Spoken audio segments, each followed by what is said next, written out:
Hello दोस्तों, स्वागत है आपका आपके अपने YouTube चैनल में द स्टडी ठिकाना, जहां हम क्लास 12 का चैप्टर सत्ता के समकालीन केंद्र पढ़ा रहे थे, जिसमें एक पार्ट इसका हो चुका है। आज हम उसका दूसरा पार्ट लेके आए हुए हैं। चलिए, जहां ख़त्म किए थे वहीं से शुरू करते हैं।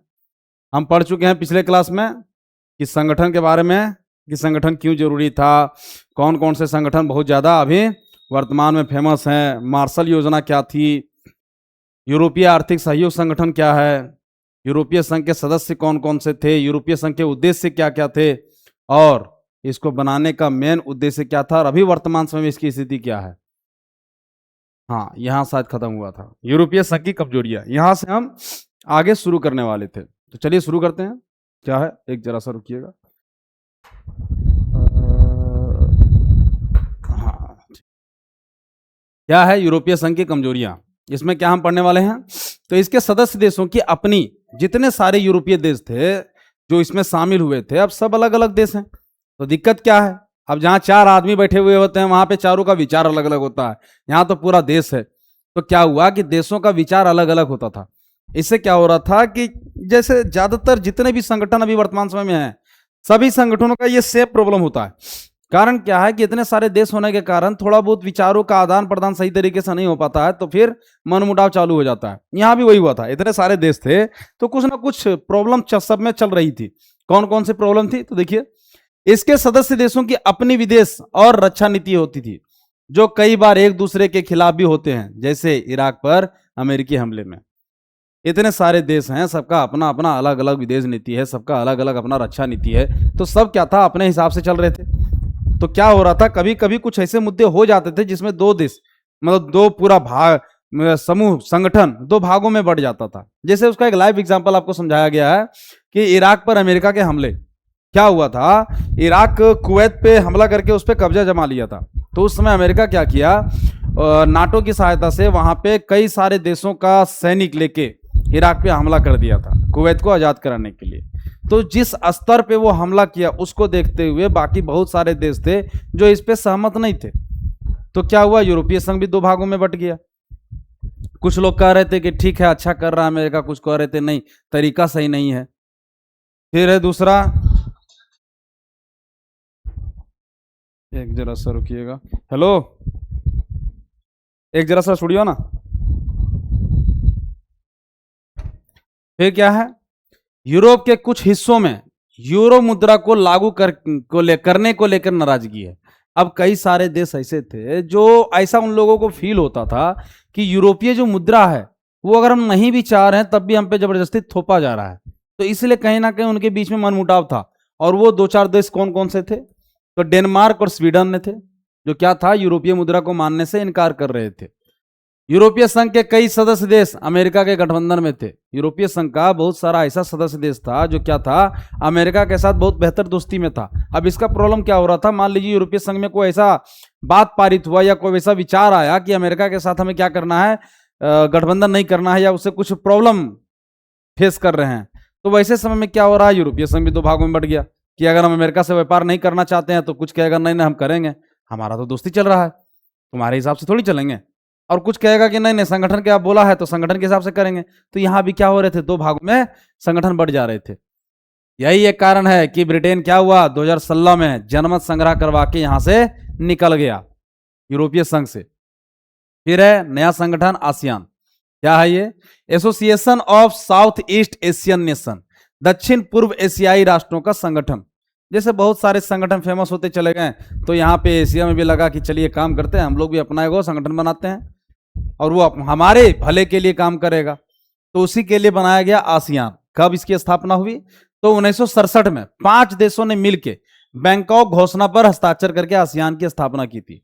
संस्थापक देश कौन कौन से थे, तो इंडोनेशिया था, मलेशिया था, फिलीपींस था, सिंगापुर था और थाईलैंड था। भारत इसका सदस्य नहीं है। बाद में कौन कौन से देश शामिल हुए, तो बाद में ब्रुनई शामिल हुआ, दारुसलाम शामिल हुआ, वियतनाम, लाओस, म्यांमार, कंबोडिया, ये सारे देश क्या हो गए, इसमें शामिल हो गए। और वर्तमान समय में यहाँ पे क्या है, 10 सदस्य हैं। आसियान का झंडा कैसा है, तो सर आसियान का झंडा देखिए यही वाला है, जिसमें धान की 10 बालियां होती है, जो दक्षिण पूर्व एशिया के 10 देशों को इंगित करता है। फिर क्या है, इसमें कौन कौन से देश हैं, ये आपके सामने दिया हुआ है, देख लीजिए। Laos, Myanmar, Vietnam, Thailand, Cambodia, Malaysia, Singapore, Indonesia, Brunei और फिलीपींस। और देखिए ये है हमारा प्यारा भारत, थोड़ा सा दिख रहा है। चलिए, आसियान के मुख्य उद्देश्य क्या थे? आसियान के मुख्य उद्देश्य, तो हर एक संगठन का मुख्य उद्देश्य खासी खास चीज होता है। क्या है? तो सब मेन क्या होता है, सदस्य देशों के बीच में दोस्ती, व्यापार, रिश्ते सब बेहतर करना। अगर कुछ आपसी विवाद है उसको खत्म करने की कोशिश करना। तो यहां भी वही था, सदस्य देशों के आर्थिक विकास को तेज करना, इसका मेन उद्देश्य था। फिर इसके बाद क्या है, इसके द्वारा सामाजिक सांस्कृतिक विकास हासिल करना सभी देशों का। फिर कानून के शासन और संयुक्त राष्ट्र संघ के नियमों का पालन करके क्षेत्रीय शांति और अस्तित्व को बढ़ावा देना। जितने भी देश हैं सबके बीच में जो विवाद चलता है, ज्यादातर विवाद चलने का कारण क्या है? बॉर्डर का लड़ाई। अरे यार जब लाहट यार। आसियान सुरक्षा समुदाय क्षेत्रीय विवादों को सैनिक टकराव तक ना जाने की सहमति पर आधारित है। मतलब कोई भी देश क्या चाहता है कि आपसी सहमति से ही सारे विवाद खत्म हो जाए। अगर बॉर्डर का भी लड़ाई है तो उसमें सैनिक हस्तक्षेप ना करे, इससे क्या होगा, जान माल की नुकसान हो जाएगी। तो अभी रुकेगा जाएगा 10 मिनट बाद। ठीक, अब क्या है, आसियान आर्थिक समुदाय का उद्देश्य आसियान देशों का साझा बाजार और उत्पादन आधार तैयार करना, इस क्षेत्र के सामाजिक और आर्थिक विकास में मदद करना। आसियान में क्या था, आसियान का हर एक संगठन का सबसे बड़ा काम यही होता है, एक दो देशों के बीच व्यापार अच्छा करना। हमारे पास जो है वो आपको हम अच्छे सारा दामों में देंगे, आपके पास जो है वो हमको अच्छे दामों में दीजिएगा। उसमें क्या कहीं ना कहीं क्या होता था, थोड़ा बहुत बाजार अगर बहुत अच्छा होता था तो दोनों का फायदा होता था। तो कभी कभी मुक्त व्यापार संगठन, मुक्त व्यापार भी किया जाता था, टैक्स नहीं लगेगा और कुछ नहीं लगेगा। अब क्या है, अरे गजब लपट आदमी है यार। जैसे अभी वर्तमान समय में मान लीजिए भारत और बांग्लादेश, क्या हाल है भारत और बांग्लादेश का? बांग्लादेश को भारत बहुत बड़ा बाजार फ्री ऑफ कॉस्ट दे रहा था कि आप आइए अपना सामान यहाँ पे जिस तरीके से बेचना चाहें बेच सकते हैं, अपना लाइफ अच्छे से चला सकते हैं। लेकिन दिक्कत क्या हुआ, कहावत है ना, जरूरत से ज्यादा किसी को दे दीजिएगा तो पछता नहीं है। बांग्लादेश के साथ भी यही हुआ, जरूरत से ज्यादा उसे मिल गया और फ्री में मिल गया। इससे प्रॉब्लम क्या हो गया, बांग्लादेश को लगने लगा कि भारत हमारा तो सरकारी घर है, जब मन चाहे जिस तरह चाहे इस तरह इस्तेमाल कर सकते हैं, उसको कोई प्रॉब्लम नहीं होना होगा। इसीलिए क्या किया, भारत को भला बुरा कहने लगा। हर अंतरराष्ट्रीय मंच पे यह बताने लग गया क्या, कि जो भारत का 7 सिस्टर है सबको क्या करना है, तोड़ के हटा देते हैं, भारत का टुकड़ा कर देते हैं। कई सारी चीजों में भारत का विरोध करना शुरू किया।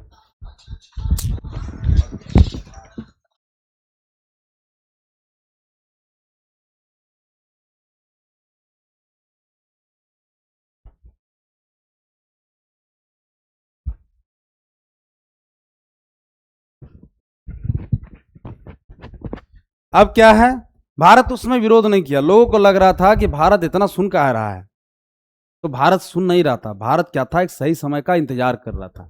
अभी देखो बहुत ज्यादा जब वहां पे जो नए नए इलेक्टेड क्या थे, वो चुने नहीं गए थे, बस ऐसे उन्हें बैठा दिया गया था प्रभार। तो जब क्या हुआ, भारत को प्रताड़ित करने के लिए वे लोग क्या करने लगे, बांग्लादेश में वहां के निर्दोष हिंदुओं को मारने लगे, ये दिखाने के लिए कि हम भारत से कितना नफरत करते हैं। तो भारत कुछ नहीं किया। अब क्या किया, भारत कह दिया सीधा सीधी कि जो हमारा आपके साथ अच्छे से व्यापार हो रहा था फ्री ऑफ कॉस्ट, मुफ्त, मतलब होता है ना कि फ्री में आपका अपना सामान यहाँ के ला के बेच सकते हैं, हम वो खत्म कर दिए कि नहीं अब आपको भी टैक्स देना होगा। अभी जो भारत का बांग्लादेश का टेक्सटाइल बिजनेस है वो पूरे तरह से ठप हो गया। वहां से बहुत कपड़े के उत्पादन भारत में आते थे और बहुत अच्छे दामों में बिकते थे, वो सब खत्म हो गया। फिर है आसियान क्षेत्रीय मंच। 1994 में आसियान क्षेत्रीय मंच की स्थापना की गई, जिसका उद्देश्य देशों की सुरक्षा और विदेश नीतियों में तालमेल बनाना था। कई सारे देश हैं, सब देशों के बीच में सुरक्षा और विदेश नीति में अगर तालमेल बना रहता है तो समझिए कितना बेहतर संगठन बन के खड़ा हुआ होगा, जिस तरह से यूरोपीय संघ हुआ था। ये इसका मेन उद्देश्य था। आसियान ने निवेश, श्रम और सेवाओं के मामलों में मुक्त व्यापार क्षेत्र बनाने पर भी ध्यान दिया। अमेरिका और चीन ने भी मुक्त व्यापार क्षेत्र बनाने में रुचि दिखाई है। आसियान क्या था, जितने सारे सदस्य देश हैं उन सबका मेन फोकस क्या रहता था कि बाकी जितने देश हैं उसके साथ मुक्त व्यापार, हम समूह ऐसा मुक्त व्यापार क्षेत्र बनाए कि हम अपना सामान उनको आसानी से बेच सकें, उनका सामान हम अपने यहाँ आसानी से बेच सकें, टैक्स का ये टेंशन ना हो। इससे क्या होता है, बिजनेस बहुत बेहतर तरीके से चलता है। आसियान की असली ताकत अपने सदस्य देशों, सहभागी सदस्यों और बाकी गैर क्षेत्रीय संगठनों के बीच निरंतर संवाद और परामर्श करने की नीति में है। आसियान क्या, हर एक संगठन का यही है, एक दूसरे के साथ बात कीजिएगा तभी मैटर चलता है। आज यह एशिया का एकमात्र ऐसा संगठन है जो एशियाई देशों और विश्व शक्तियों को राजनीतिक और सुरक्षा मामलों पर चर्चा के लिए मंच उपलब्ध कराता है। मतलब समझिए, भारत बोलते हैं, विदेश में कई सारे संगठन हैं, लेकिन एशिया का सबसे प्रभावी संगठन जिसमें सिर्फ एशिया के ही लोग जुड़े हुए हैं, ये एकलौता ऐसा संगठन है जो क्या करता है, विदेश की जितनी शक्तियां हैं उसके साथ एक तालमेल बढ़ाने के लिए, दोस्ती बढ़ाने के लिए एक मंच तैयार करके देता है। फिर है आसियान और भारत। 1991 के बाद भारत क्या किया, एक नीति चलाया था, पूरब की ओर देखो नीति। इसका मतलब क्या, जितने भी पड़ोसी देश हैं हमारे पूरब में, सबके साथ अपना रिश्ता बेहतर करें, ताकि क्या हो, हमारा व्यापार हर एक चीजों में हमें फायदा पहुंचे। तो 1991 के बाद भारत ने पूरब की ओर देखो की नीति अपनाई। भारत ने आसियान के 2 सदस्य देशों सिंगापुर और थाईलैंड के साथ मुक्त व्यापार का समझौता किया था। 2009 में भारत ने आसियान के साथ मुक्त व्यापार समझौता किया, जो 2010 से लागू भी हो गया। अब उसमें 10 देश थे। भारत ने क्या किया, एक बहुत अच्छा चीज किया, उन सब देशों के साथ भारत क्या किया, एक मुक्त व्यापार क्षेत्र बनाया कि आप अपना जितना भी सामान है हमारे देश में आके बेचिए और हमें अपने देश में बेचने का मौका दीजिए, जो 2010 से लागू भी हो गया। भारतीय प्रधानमंत्री ने आसियान देशों की यात्रा की तथा विभिन्न क्षेत्रीय सहयोग बढ़ाने पर समझौता किया, और 2018 में जो भारत में गणतंत्र दिवस मनाया गया, उसमें आसियान देशों के नेताओं को मुख्य अतिथि के रूप में बुलाया गया था।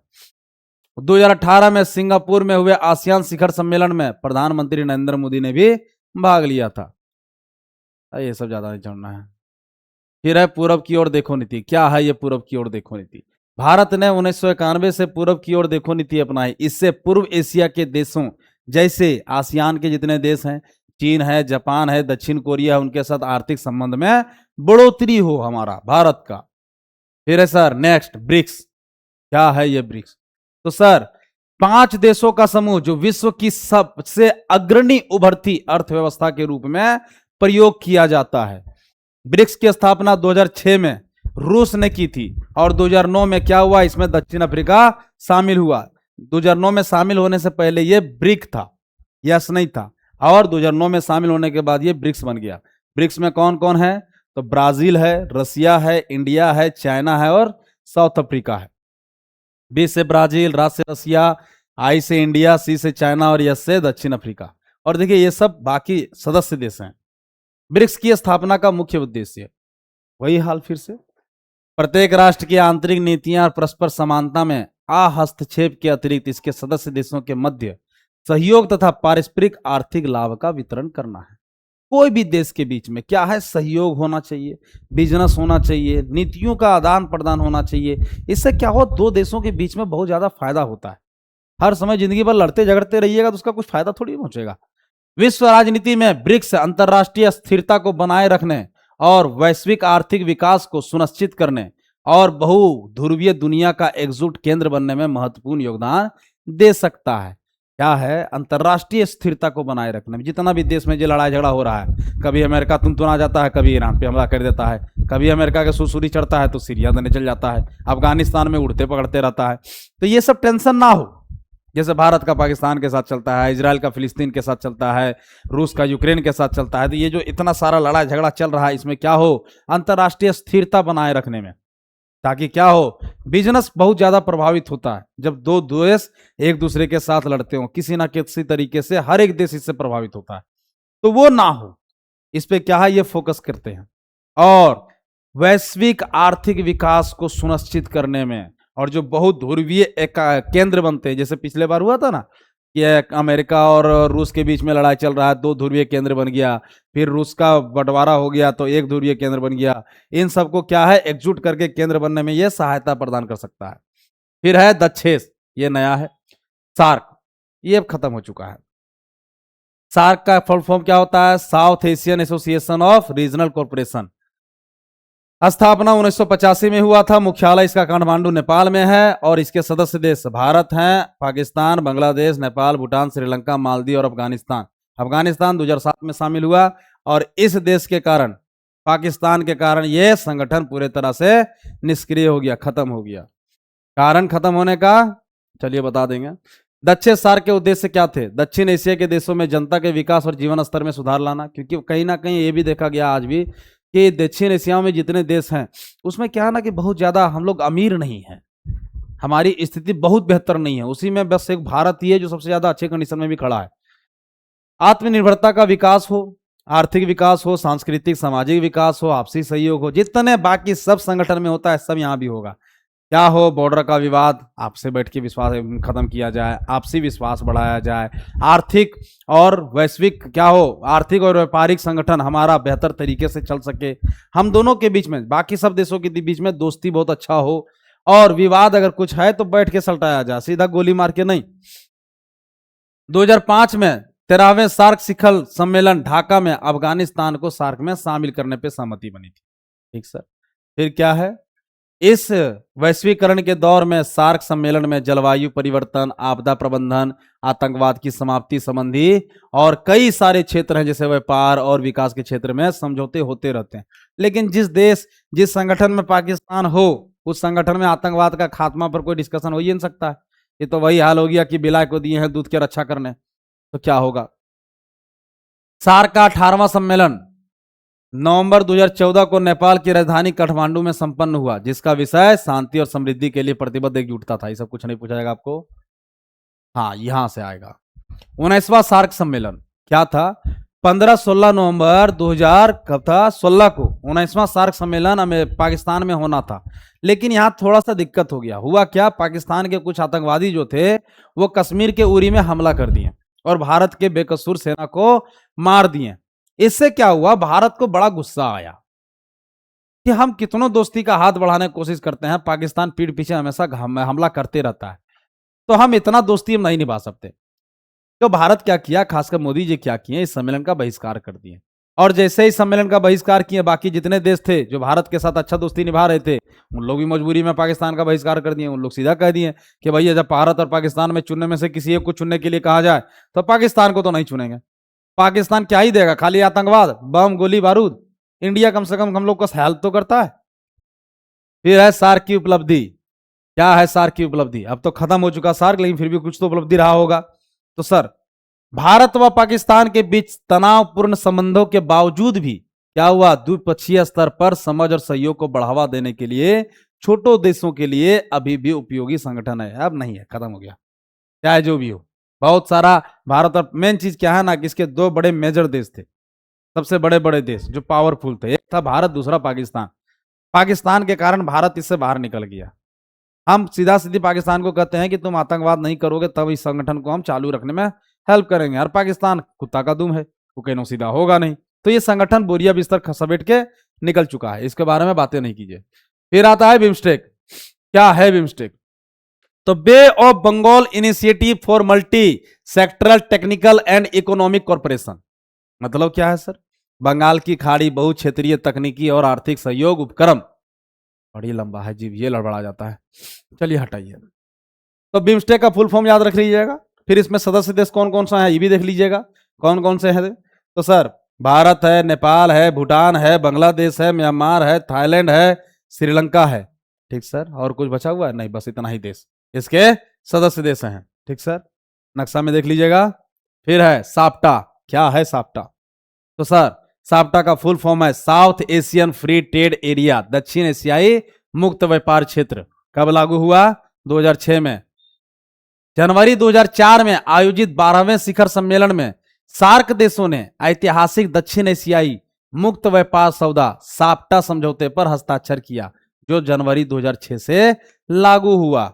जितने सारे सार्क देश थे वो क्या थे? मुक्त व्यापार सौदा किए सारे देश की, एक दूसरे के साथ क्या होगा? बिजनेस हम फ्री ऑफ कॉस्ट करेंगे, हमारा सामान आपके यहाँ जाएगा, बहुत अच्छे रेटों में बिकेगा, आपका सामान हमारे यहाँ बेचिए, बहुत अच्छे रेटों में बिकेगा।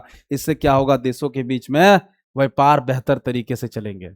इसका उद्देश्य क्या था? दक्षिण एशियाई क्षेत्र मुक्त व्यापार संबंधी बाधाओं को दूर करना, ताकि क्या हो, सामान बेहतर तरीके से बिक सके। व्यापार और प्रशुल्क प्रतिबंधों के सभी प्रकारों को समाप्त करने का प्रयास करते हुए अधिक उदार व्यवस्था स्थापित करना। फिर सर, भारत अपने पड़ोसी देशों के साथ, जिनमें पाकिस्तान है, नेपाल है, बांग्लादेश और श्रीलंका है, इनमें से यदि पाकिस्तान को छोड़ दिया जाए तो बाकी राष्ट्रों के साथ भारत के संबंध हमेशा से मधुर रहे। लेकिन अब समय के साथ धीरे धीरे बांग्लादेश भी बहुत ज्यादा उछलने लग गया है, तो बांग्लादेश के भी साथ हमारे रिश्ते क्या, देखो हमारे रिश्ते कभी किसी देश के साथ खराब थे ही नहीं। हम क्या है, ऐसा देश बन के खड़े हो चुके हैं भारत कि हम सबका हेल्प करना चाहते हैं, चाहे वो देश हमारे लिए भला कहे या बुरा कहे। बांग्लादेश इतना बुरा बोलता है हमारे लिए, नेपाल बीच में उछलते कूदते रहता है, श्रीलंका बीच में बहुत उछला था, अफगानिस्तान तो हमेशा से दोस्त ही रहा है, उसके बारे में गलत नहीं कह सकते। तो ये सब देश क्या है कि सबके भारत, पाकिस्तान और बांग्लादेश को अभी वर्तमान समय में छोड़ दिया जाए तो भारत का लगभग सभी देशों के साथ बेहतर रिश्ते हैं। सबका झंडा है यहां, देख लीजिएगा। फिर है रूस, क्या है रूस। तो सर आज के लिए इतना ही रहने दीजिए, कल संगठन खत्म हो जाएगा, उसके बाद सिर्फ देश के बारे में बात करेंगे। आई होप आपको पसंद आया होगा। ये दूसरा पार्ट है, तीसरे पार्ट में पूरा चैप्टर हम खत्म कर देंगे। तब तक के लिए धन्यवाद।